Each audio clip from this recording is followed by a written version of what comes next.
이사야 61장 전체를 되풀이해서 읽어보면 딱 두드러지는 단어가 분명히 나옵니다. 대신이라는 말입니다. 5번 나오는데요.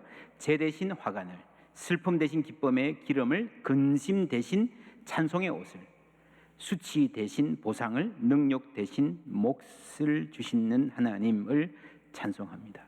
회복을 말하면서 대신을 말하는 것에는요, 담대함이 있습니다. 오늘 감사절인데 범사에 감사하다라는 말은 이만하면 됐다, 그냥 이대로 만족하고 살지 하는 자세가 아닙니다. 감사는 체념이 아닙니다. 끈질기고 담대한 희망을 주는 감사가 믿음의 감사입니다. 제 대신 화관을 주신다 했습니다. 죄는 통곡을 말하죠. 그냥 우는 것이 아니라 머리에 죄를 뒤집어 쓰고 우는 거예요. 얼마나 슬펐으면.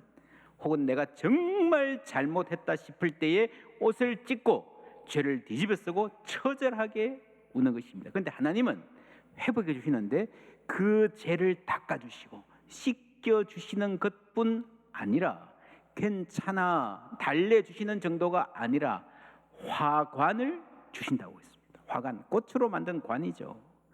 어떤 성경은 이 화관을 부케로 번역했습니다. 부케, 결혼식의 기쁨.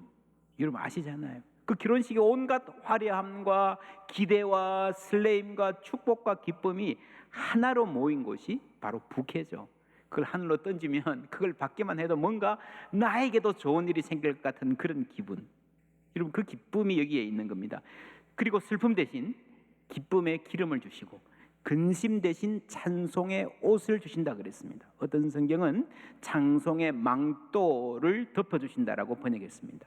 무슨 말인가 하면요, 내 몸은 아직 상처가 남아있을 수 있습니다. 아직 아물지 않았습니다. 나는 아직 과거의 그 지저분한 때를 다 벗지 못했을 수 있습니다. 아직 옛 자아의 흔적이 남아있는 어둡고 우울한 옷을 벗지 못했을 수도 있습니다. 예배하러 나와 있다 하더라도, 오늘이 감사절 아침임에도 불구하고, 그런데 그런 내 위에 망토를 입혀주신다는 거예요. 내가 다 깨끗해지고 내 상처가 흔적도 없이 사라지고 내가 밝아진 사람이 되고, 그래야 찬양할 수 있는 것이 아니라 근심 있는 대로, 상처 있는 대로, 좀 지저분한 그대로 주 앞에 나오면 하나님께서 찬송의 망토로 덮어주신다는 약속입니다. 할렐루야. 온전히 찬양할 수 있는 사람으로 세워주세요. 그러면서 속 사람이 깨끗해지고 변화되어 가는 것입니다. 우리는 더 대담한 회복을 꿈꾸어야 하고 근본적인 변화를 갈망할 수 있어야 됩니다. 그 소망을 이사야는 대신이라는 말에 담았습니다. 오늘 말씀에서 구체적으로 3가지 회복을 말합니다. 첫째로 땅의 회복입니다. 1절, 2절 말씀 함께 읽습니다. 주 여호와의 영이 내게 내리셨으니 이는 여호와께서 내게 기름을 부으사 가난한 자에게 아름다운 소식을 전하게 하려 하심이라. 나를 보내사 마음이 상한 자를 고치며 포로된 자에게 자유를, 갇힌 자에게 노임을 선포하며 여호와의 은혜의 해와 우리 하나님의 보복의 날을 선포하여 모든 슬픈 자를 위로하되. 아멘. 여호와의 은혜의 해를 주실 것이다. 이 은혜의 해는요, 희년을 말합니다. 50년 만에 한 번 있는 희년. 여러분, 이스라엘의 약속의 역사는요, 이 약속의 땅의 역사입니다. 땅을 받아서 공평하게 다 분배해서 출발했잖아요. 근데 그렇게 출발해도 살다 보면 그 땅을 잃어버리는 사람이 나오게 됩니다. 그게 세상입니다. 물론 그 중에서는 게을러서 잃어버린 사람도 있을 것이고, 열심히 일했는데 어떤 재난이나 외적인 요인으로 가난해진 경우도 있을 것입니다. 심지어 땅을 잃어버릴 뿐 아니라 몸도 잃어버려요. 노예가 된 사람들도 있습니다. 그걸 다 해방하는 게 희년입니다. 돌려주는 게 희년입니다. 우리도 마찬가지입니다. 막 사업 시작했는데 IMF가 터졌다, 경제가 안 좋아졌다. 준비해서 식당을 열었는데 코로나가 닥쳤다. 젊은이들 오랫동안 취업 준비했는데요, 그 직종이 아예 없어지거나 모집을 안 하는 경우도 많이 봤잖아요. 여러분, 이스라엘 백성이 당시에 처한 현실은요, 오늘 우리보다 훨씬 더 암울하고 고통스러웠습니다. 본래 희년은 개인적으로 땅을 잃어버린 사람들에게 공동체가 회복시켜주는 그래요. 그게 하나님 원하시는 나라라는 거죠. 혹시 잘못으로 잃어버렸다 하더라도 다시 기회를 주는 사회가 되어야 합니다. 그게 희년인데, 희년 정신인데 그렇게 못했어요. 그래서 지금은 나라 전체가 땅을 잃어버렸어요. 그렇죠. 백성 전체가 노예가 된 것입니다. 이런 시절에 희년을 선포하신다는 것은요, 하나님의 희년의 약속을 기억하는 것은요, 하나님만이 하실 수 있는 회복을 기대하는 것입니다. 근본적인 회복을 갈망하는 것입니다. 여기에는 삶의 조건, 땅의 회복, 경제의 회복뿐 아니라 우리의 삶이 근본적으로 새로워지는 회복을 말합니다. 사람이 바뀌는 거예요. 사람이 바뀌는 그 핵심에 뭐가 있는가 하면요, 기쁨의 회복이 있습니다. 3절 10절 함께 읽습니다.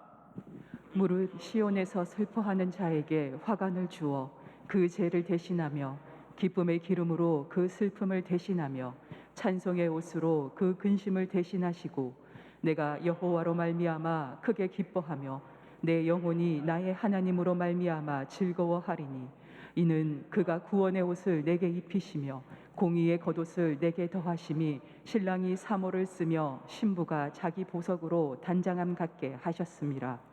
아멘. 예, 신랑 신부 결혼식의 이미지가 나오죠.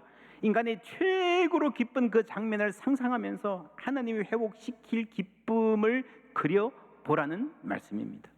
여러분, 우리의 회복 탄력성은요, 단순히 버텨내는 것만이 아닙니다. 우리가 감내하기 힘든 시간을 견디어내면서 그 안에 새로운 소망이 생기는 거예요. 전에 갖지 못했던 기쁨을 알게 되는 거예요. 그럴 때에 거룩한 상상력이 생깁니다.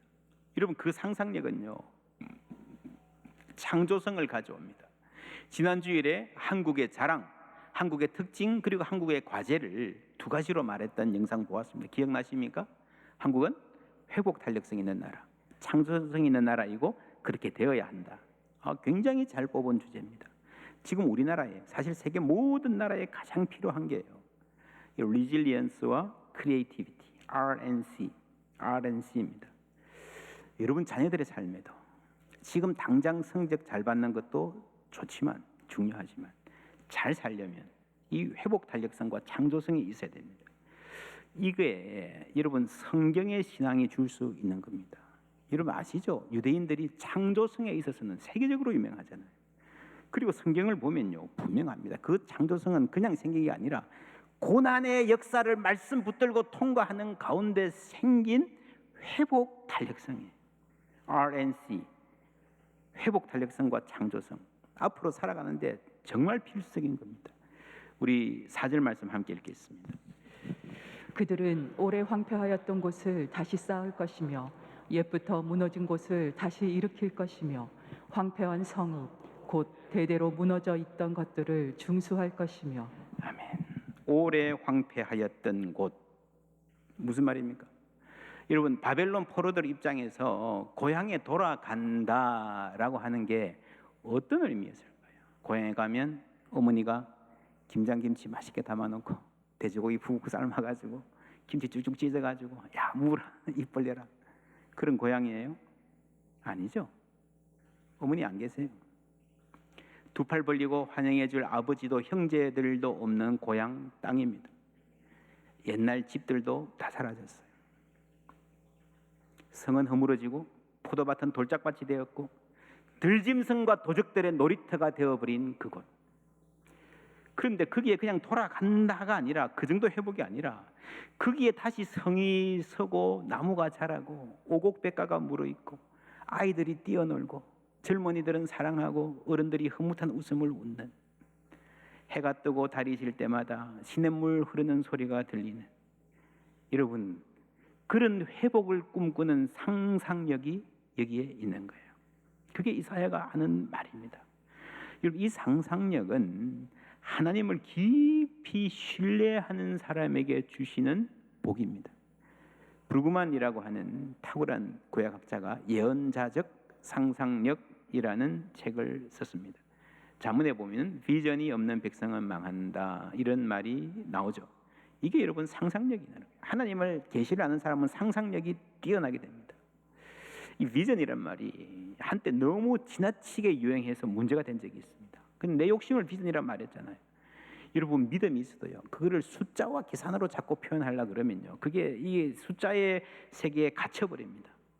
내가 지금 연봉이 5천만 원인데 1억, 2억, 5억 되게 해주세요.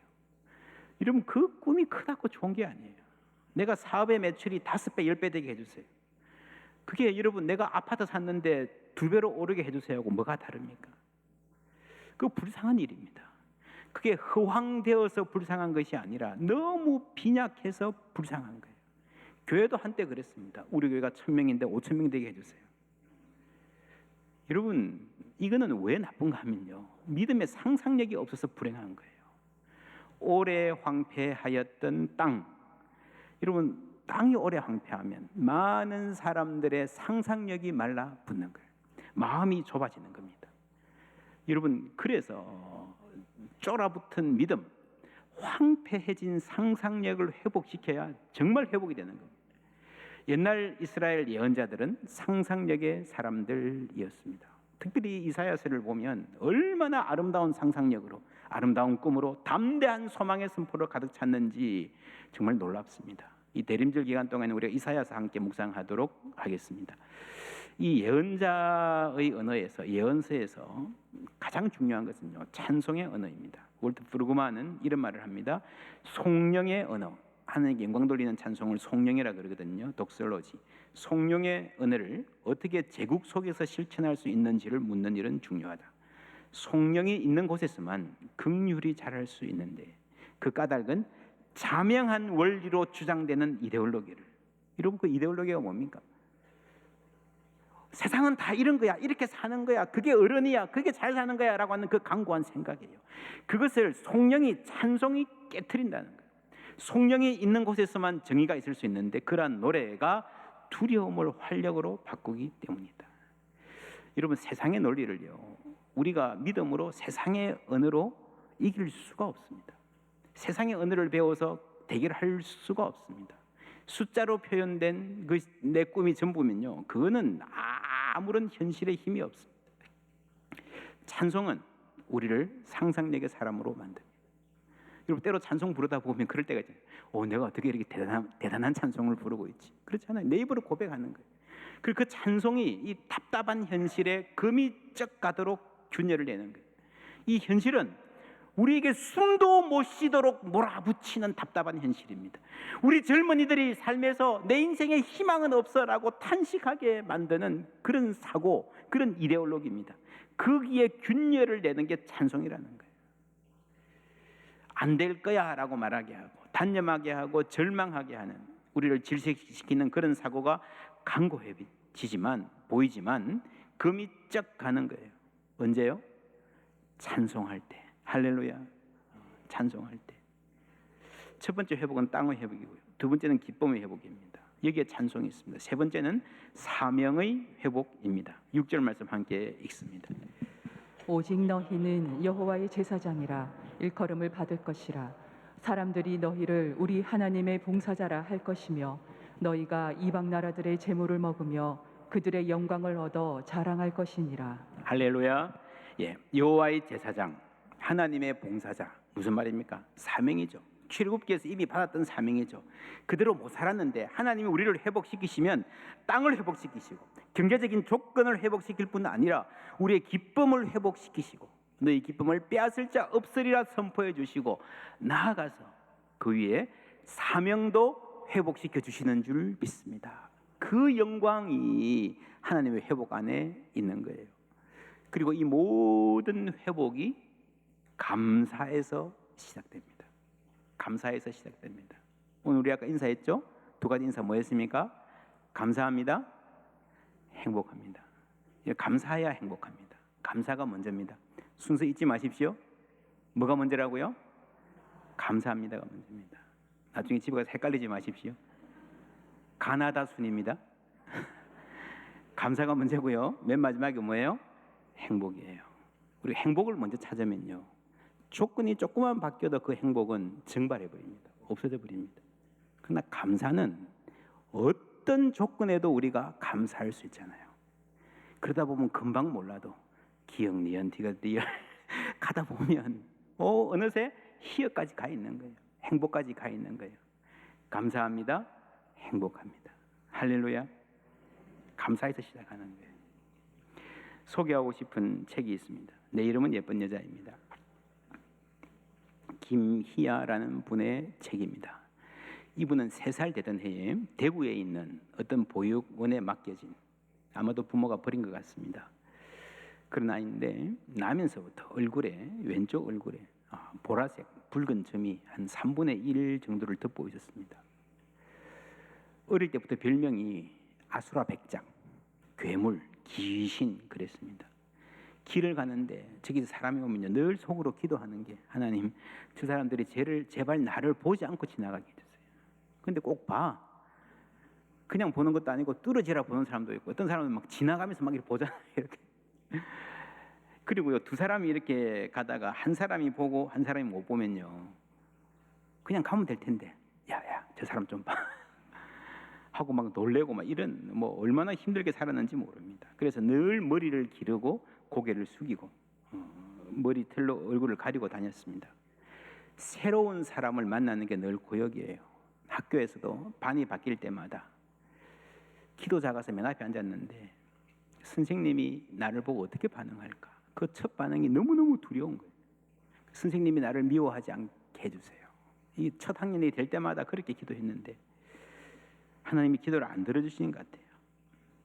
그러던 중 중학교 1학년 때 선생님이 고개를 푹 숙이고 있던 자신을 향해서 희야라고 다정한 음성으로 불러주고 그 후로 칭찬을 아끼지 않았어요. 그때부터 신기하게도 조금씩 머리를 뒤로 묶고 다닐 자신감이 생겼다고 합니다. 고등학교를 졸업할 즈음에 보육원 원장이 야, 너 우리 보육원에서 선생님 해라 제안해 주십니다. 아이들 가르치면서요 늘 감사해라, 너희들 감사해라 그렇게 가르쳤어요.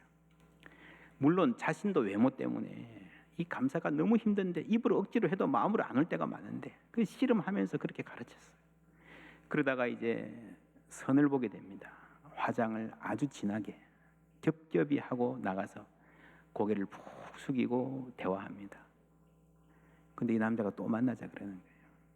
또 만나자 그러니까 얼마나 마음이 설레요, 그죠? 그러니까 좋으면서도 걱정이 되는 거예요. 이 내 본 모습을 알면 어떻게 될까? 자신이 없습니다. 용기 내어서 고백했는데 계속 만나자 그러는 거예요. 그렇게 데이트를 하면서 행복한 시간을 보냅니다. 한 2년 가까이. 그런데 성탄절을 앞둔 즈음에 코에서 코피가 나요.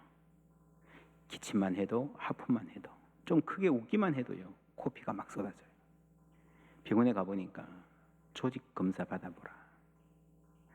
받아보니 악성 종양이 코 안에 생겼는데 병명이 상악동암이라고 하는 생소한 병명이었습니다. 수술을 하면 살 수 있을 것 같은데 얼굴 오른쪽에 뼈가 잘려나가게 됩니다. 얼굴에는 뱃살을 이식하고 목에는 구멍을 내야 됩니다. 얼굴에 뱃살이 자리 잡지 못하면 썩어서 내려앉을 수도 있습니다. 25살 때입니다. 25살의 여자가 결혼의 꿈을 꾸고 있는데 그나마 내 오른쪽 얼굴은 온전하다 생각했는데 그게 없어진다고. 그 자리에서 주저앉습니다. 하나님, 저는 점이 없어지기를 바라는 것도 아니에요. 사람으로 살고 싶었을 뿐이에요. 이것이 저에게 주시는 성탄 선물입니까? 얼굴에 반이 잘려나가면 저는 이 세상 어떻게 살아갑니까? 하나님, 저는 어디서 아프다고 소리할 때도 없고요. 눈물 흘려도 그걸 받아줄 엄마도 없어요.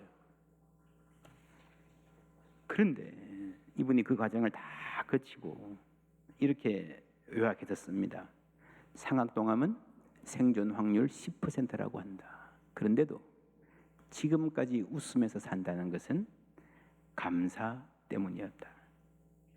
이 남자친구는 암이 걸린 희아의 투병 생활을 함께 합니다. 그리고 결혼하자. 아직 부모님께 인사도 안 했습니다. 남자친구가 희아를 데리고 가가지고요 아버님 앞에 죄인처럼 고개를 떨구고 앉아 있습니다. 희아는 수술 이전에 내 얼굴은 지금에 비하면 정말 준수한 얼굴이었다.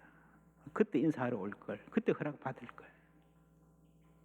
그런 마음으로 고개를 푹 숙이고 있는데 아버지 되실 분이 말합니다. 살면서 아픈 거 어떡하노? 행복하게 잘 살아라. 사랑은 주머니에 넣고 다니는 게 아니다. 아마 넣었다 뺐다 할 수 있는 게 아니다 이 말이겠죠. 사랑했으면 계속 사랑해야지. 그런 말씀 하신 것 같아요.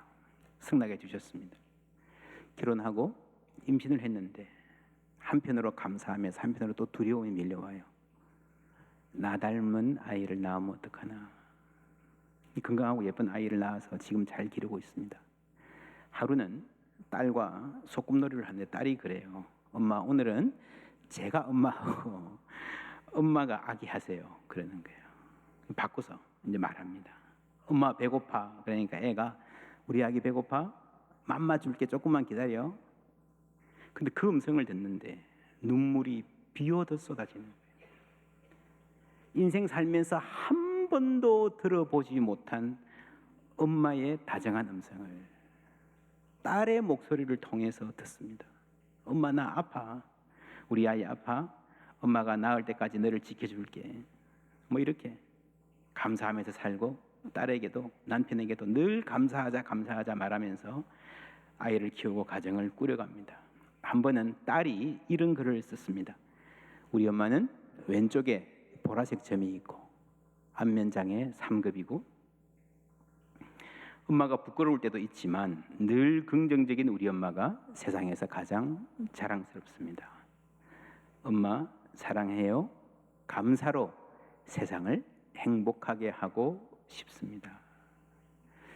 이 글을 읽으면서 이 엄마가 그래 내가 딸이 이렇게 말하는데 좀 당당하게 살아야 되겠다. 딸에게도 좀 당당한 엄마가 되고 싶다 그랬어요. 뭘 할까 기도하다가 TV에서 주부 강사를 뽑는 프로그램이 있다 그래서 거기 지원을 합니다. 당일날 이제 이 대회 하는데 가보니까요. 얼마나 세상에 그렇게 예쁜 여자들이 많은지 옷도 잘 입고요. 뭐 공부도 많이 한 것 같고 뭐 너무 세련되고 똑똑하고 멋있어 보이는 자들이 너무 많은 거예요. 내가 주눅이 들었을까요? 아니었습니다. 하나님의 자녀라는 스펙, 감사의 스펙이 내 안에 있었습니다. 하나님 백을 믿고 그 자리에 섰습니다. 이분이 그 대회에서 1등을 해요. 그리고 TV에 나와서 강의하는 강사가 되었습니다. 첫 강의 때 이런 고백을 합니다. 엄마, 저를 낳아주셔서 감사합니다. 이렇게 큰 복점을 주셔서 감사합니다. 나를 가슴에 품고 얼마나 당신은 아프고 무서웠습니까? 아기를 낳았지만 낳았다고 자랑도 못하고 손가락질 받고 얼마나 아픈 눈물을 삼키셨습니까? 이런 저를 낳아주셔서 감사합니다. 부모님께 감사 인사를 드리고 보고 싶습니다. 엄마 아빠를 만지고 싶습니다. 지금은 TV와 또 현장에서 여기저기서 강의도 하고요. 교회들에 다니면서 간증도 많이 하는 분입니다. 나는 고아로 버려졌지만 하나님은 나를 버리지 않고 가장 아름다운 가정을 선물로 주셨다. 축복을 외면하고 원망만 하고 살았다면 나는 이런 기쁨을 만나지 못했을 것이다. 이 또한 하나님께 감사하다. 범사에 감사하라는 말씀이 내 인생의 말씀이다. 여러분, 이 간증의 책 제목이요. 내 이름은 예쁜 여자입니다. 예요. 희아. 그죠? 계집이 아름다울 아. 예쁜 여자아이. 그 이름대로 나는 예쁜 여자입니다. 여러분 어떻습니까? 제 대신 화관을 내게 주신다는 그 말씀에 완벽한 신뢰라는 생각이 들지 않으십니까? 여러분 하나님의 뜻은요. 우리가 그냥 살아남는 것 아닙니다. 그냥 버티는 것 아닙니다. 우리가 잘 사는 것은요. 그냥 밥 먹고 사는 것 아닙니다. 삶의 아름다움을 맛보면서 누리면서 내가 하나님께 존귀한 사람이라는 것을 알면서 감사하며 사는 삶이 우리에게도 가능한 줄 믿습니다. 그렇게 감사할 때에 이루 어떤 상황에서든 하나님이 우리의 삶을 행복한 삶으로 인도해 주실 줄 믿습니다. 그 감사와 행복을 통해서 우리 하나님 얼마나 멋지고 아름다운 분인지 우리는 세상에 드러낼 수 있는 하나님의 제사장의 역할을 감당하는 복된 사명자로 살게 될 줄 믿습니다.